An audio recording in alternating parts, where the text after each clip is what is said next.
పవన్ కళ్యాణ్ గారి విషయంలో నేను ఇంతకుముందు అదే చెప్పాను, మళ్ళీ కూడా చెప్తున్నాను. రావచ్చు, పోవచ్చు, సినిమాలు తీసుకోవచ్చు, సినిమాలు రిలీజ్ చేసుకోవచ్చు.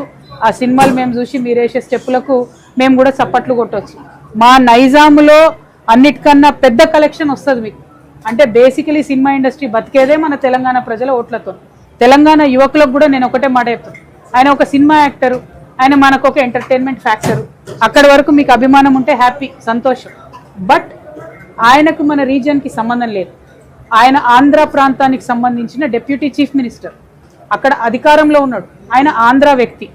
ఆయన మన తెలంగాణ రాష్ట్రం ఏర్పడ్డప్పుడు 11 రోజులు, ఎవరైనా ఇంట్లో మనిషి చచ్చిపోతే ఎట్లయితే 11 రోజులు బాధపడతామో, ఆయన 11 రోజులు అన్నం తినకుండా తెలంగాణ రాష్ట్రం కోసం బాధపడ్డా అని చెప్తున్నాడు. సో నేను మా యువ మిత్రులందరినీ, మా యువతులందరినీ, పవన్ కళ్యాణ్ గారి అభిమానులందరినీ ఒకటే కోరుతా ఉన్నా, ఆయన అక్కడ రాజకీయం చేసుకొని ఇక్కడ సినిమాలు తీసుకుంటే ఎవరికేం అభ్యంతరం లేదు.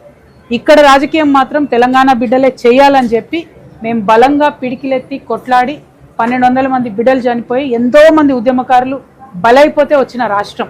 సో చిన్నపిల్లలుగా, యువకులుగా మీకు ఆ చరిత్ర తెలిసి ఉండకపోవచ్చు, దయచేసి తెలుసుకోండి.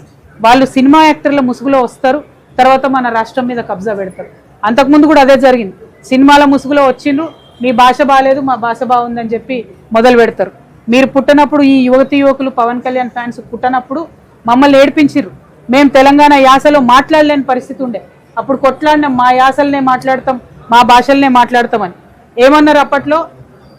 మాది నా ఊరు యాదగిరి, మా ఊరు భువనగిరి, నా పేరు యాదగిరి, నేను చేసే దాదాగిరి అని చెప్పి తెలంగాణలో ఉన్న అన్ని ప్రాంతాలను అవమానించేటట్టుగా డైలాగులు ఉంటుండే ఒకప్పుడు సినిమాల్లో. కానీ తెలంగాణ ఉద్యమం తర్వాత సినిమా ఇండస్ట్రీ తెలంగాణ అటువంటి డైలెక్ట్ని హీరోలకు పెట్టడం ప్రారంభించింది. తెలంగాణ భాషలో మాట్లాడడం ఫ్యాషన్ అయింది. సో మా యూత్ అందరికి కూడా నేను అపీల్ చేస్తా ఉన్నా, he's an entertainment factor, enjoy his movies, see his dances, go to his movies, but politically he's unfit, he cannot come in to our state. అందుకు మనం కొట్లాడిందే ఆయన కోసం, కొట్లాడిందే ఇట్లాంటి వ్యక్తులను మన దగ్గర రాకుండా ఉండడం కోసం. సో రండి, పోండి, సినిమాలు తీసుకోండి, మేకప్లు చెప్పుకోండి, ప్యాకప్లు చెప్పుకోండి, కానీ మా సెక్రటేరియట్ దిక్కు చూస్తే మాత్రం ఊరుకునేది లేదు.